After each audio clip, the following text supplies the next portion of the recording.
Hey there! Thanks for taking the time. I'm Stacy Nonamaker, and this is a Supporter's Toolbox. Rumor has it that Einstein had a strained relationship with his son. Well, that's what the internet tells me anyway. But in a note to his son, Einstein, not surprisingly, astutely says, "Mainly play the things on the piano which please you, even if the teacher does not assign those. Doing what you love, the way you like to do it, is the way to learn the most, and that when you are doing something with such enjoyment, you don't know that the time passes." So today I ask you, what does the person you support do in their life that puts them in this state that Einstein just described, or as others described, as flow? I'll wait. Did you come up with something? Hold that for a moment. Psychologist Mihai Csikszentmihalyi introduced this flow theory in the 1970s based on research involving people who did activities for pleasure, even when they were not rewarded with money or fame. He considered people like artists, writers, athletes, surgeons, all individuals who get engaged in activities that they preferred. What he found was surprising to him and probably surprising to you as well.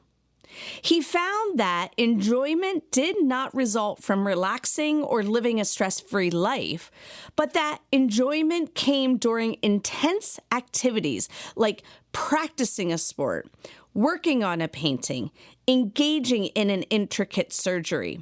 Things where, for these people, their attention was fully absorbed. He called this state flow because, in his research, these people illustrated their intense experiences using the metaphor of being carried by a current like a river flows. I love that visual. I think of myself. I really have always loved to write. As a kid, I would write stories that emulated or imitated the books I was reading at the time. As a grad student, I enjoyed writing papers. And now I can, after some procrastination because, well, there are other things to do, I can get lost in writing, even writing things for work. I know, I'm a nerd. But I think we all have those things that we can get lost in, where we don't know how much time has passed, even something that we may view as work. Again, I ask, what does the person you support do in their life that puts them in this state of flow? Why do I keep asking this? Because, as Csikszentmihalyi says, one of the most frequently mentioned dimensions of the flow experience is that, while it lasts, one is able to forget all the unpleasant aspects of life. Doesn't that alone sound amazing? But he also says that a prerequisite of getting to that flow state is voluntary engagement in a task that the person finds enjoyable, not one that we coax or bribe them to do because we know that the person may only work for satisfaction derived from external rewards.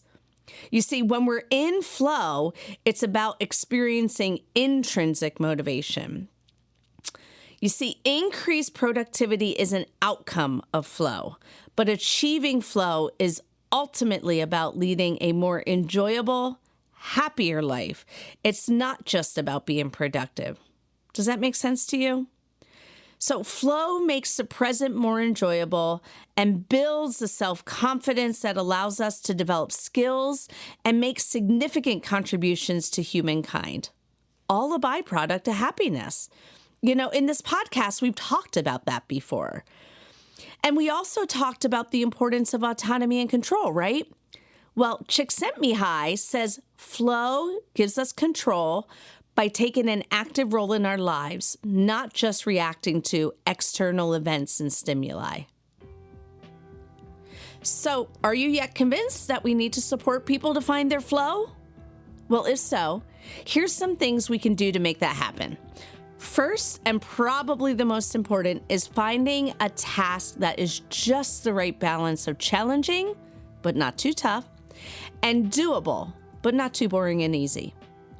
Finding flow is somewhere in between. What can the person you support do that they don't need to learn how to do, but may need to put some extra effort into doing? As I said, I can write all day long, but writing content for podcasts like this takes some work for me. I have to do some researching, some introspection, some recollecting, things that make the task a little more challenging than just getting words on the paper. Second, step away from distractions, things that may be distracting and counter to the flow for the person. One cannot achieve flow if their inbox keeps chiming or their smartphone keeps dinging. Turn off everything and make an effort to give all attention to the task at hand. My son can get into the homework flow when he has tunes spinning on his turntable. While distracting for me, it's part of his getting in the flow for sure. So this is individualized to the person, and it's your job to figure that out. Third and lastly, consider engaging in flow with others. Some flow theory research shows that people get in a better flow state when they're doing tasks with others. Is this task something that can be done with others? With you? With family? It's your job to consider that. So, wherever you land with supporting someone to find their flow, just know that it has to be intentional. And bonus points if you find something that is meaningful, like a job where someone finds flow. Some of us may have said, I'd do this even if they didn't pay me. Probably because we are experiencing flow in that job. The satisfaction just from doing the work motivates you to continue, and there's no need to care about recognition or money, and it's really, truly all about the flow from the work. So next time I ask you what the person you support does that creates flow, I hope you have an answer. Again, thanks for taking the time. I know you're busy. Hoping you took one thing away that can make today a better day for the person you support. Bye now.